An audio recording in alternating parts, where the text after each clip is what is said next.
Welcome to శ్రీమాల kitchen. ఈరోజు గారెలు తయారు చేద్దాం. తెలంగాణ స్పెషల్గా గారెలండి. మనం గారెలు అంటాము, ఆంధ్ర సైడ్ వాళ్ళు చెక్కలు అంటారు. చాలా క్రిస్పీగా ఎలా చేయాలో చూపిస్తానండి. నేను 2 కేజీల బియ్యం పిండి అండి జల్లించి పెట్టుకున్నా. ఫ్రెష్ పిండి అండి ఇది, అప్పటికప్పుడే పట్టించిన. సగం గ్లాసు నువ్వులు. బాగా ఎక్కువ పోసినా కానీ అన్నీ రాలిపోతాయండి. కరెక్ట్గా పోసుకుంటే సరిపోతుంది. సగం గ్లాసు నువ్వులు, ధనియాలు ఇట్లా కచ్చా పచ్చగా పట్టుకున్న, జీలకర్ర ఇట్లా కచ్చా పచ్చగా అండి, వెల్లుల్లిపాయ ఇలా కచ్చా పచ్చగా మిక్సీకి పట్టుకోవాలి. కొంచెం బరకగా ఉంటేనే టేస్ట్ వస్తుందండి. మెత్తని పేస్ట్ చేసుకోవద్దు. అంతా వేసి ఇలా కలుపుకోవాలి. పచ్చి శనగపప్పు ఒక 2 గంటల ముందు నానబెట్టినండి.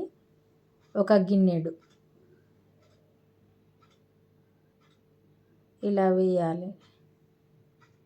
పల్లీలు కూడా అండి, పల్లీలు ఒక 2 గంటల ముందు నానబెట్టుకున్నా. ఒక చిన్న కప్పు ఇట్లా నాని ఇంత ఉబ్బినాయండి. ఇలా వేసి కలపాలి. కరివేపాకు, కొత్తిమీర ఆకు, ఉల్లికాడలు చిన్నగా తరుముకొని ఇలా వేసి కలపాలి.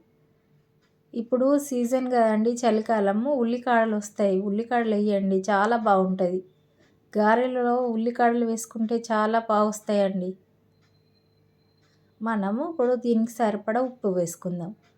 1 స్పూను నిండుగా అండి, సగం స్పూను సరిపోతుంది. 1 స్పూను కారం.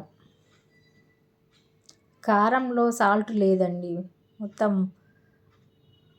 కారం ఇంకో సగం స్పూన్ వేసిన అండి. వెన్న అండి, ఇది వెన్న కరిగించుకొని ఇందులో పోసుకోవాలి. వెన్న వేయడం వల్ల అప్పాలు చాలా క్రిస్పీగా వస్తాయండి. ఇట్లా పాపడాల్లాగా వస్తాయి. వేసి మొత్తం కలపాలి. మనకు తగినన్ని నీరు పోసుకొని ముద్ద చేసుకోవాలి. వేడి నీళ్ళు అండి, గోరువెచ్చటి నీళ్ళు, బాగా వేడి అవసరం లేదు, గోరువెచ్చటి అయితే సరిపోతుంది. వేసి మంచిగా ముద్దగా కలుపుకోవాలి. కొంచెం ముద్ద అనేది కొద్దిగా టైట్గా ఉంటేనే అప్ప అనేది మంచిగా వస్తుంది. బాగా మెత్తగా అయినా కానీ బాగా రాదు. చూసి కలుపుకోండి. వాటర్ చాలా బాగుంటాయండి గారెలు, నాటుకోడి తలకాయ కర్రీ, మటన్ కర్రీ, వీటికి ఇది గారెలు చాలా బాగుంటాయండి.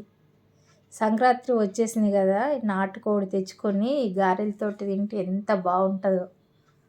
ఇలా అన్నీ చేసుకొని కాల్చుకోవడమే.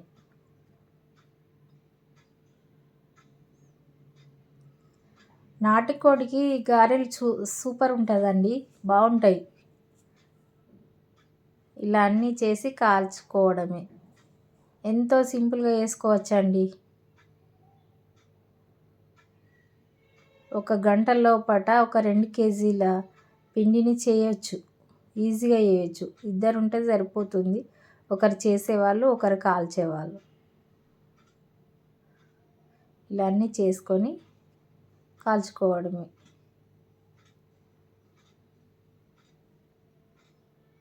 చూడండి ఎంత బాగా వచ్చినాయో. ఈ పాపడ్లాగా వస్తాయండి వెన్న వేయడం వల్ల. వెన్న వేసుకోండి, చాలా బాగుంటుంది. ఇలా చేసి ఒకసారి నాకు కామెంట్ సెక్షన్లో కామెంట్ చేయండి. లైక్ చేయండి, షేర్ చేయండి, సబ్స్క్రైబ్ చేసుకోండి, బెల్ ఐకాన్ నొక్కండి. Thank you.